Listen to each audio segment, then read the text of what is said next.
అద్దంకి మండలం తిమ్మాయిపాలెం గ్రామ సమీపంలో రోడ్డు ప్రమాదం జరిగింది. స్థానికులు తెలిపిన సమాచారం ప్రకారం ఒక ప్రైవేటు కళాశాలకు చెందిన బస్సులో దర్శి మండలం కొర్లమడుగు గ్రామానికి చెందిన వారు సుమారు 45 మంది పుట్టింటికల వేడుకలో భాగంగా కోటప్పకొండ పుణ్యక్షేత్రానికి వెళుతుండగా అద్దంకి మండలం తిమ్మాయిపాలెం గ్రామ సమీపానికి వచ్చేసరికి స్కూలు బస్సు అదుపు తప్పి బోల్తా పడింది.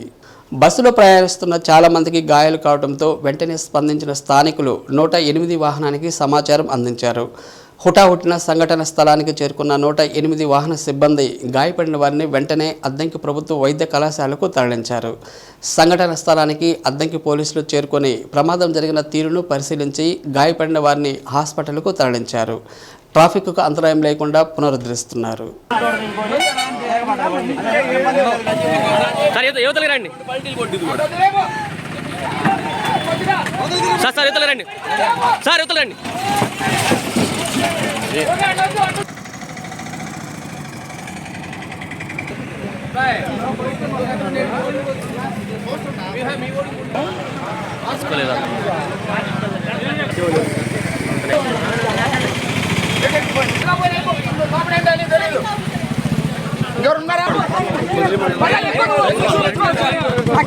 చూపించుకో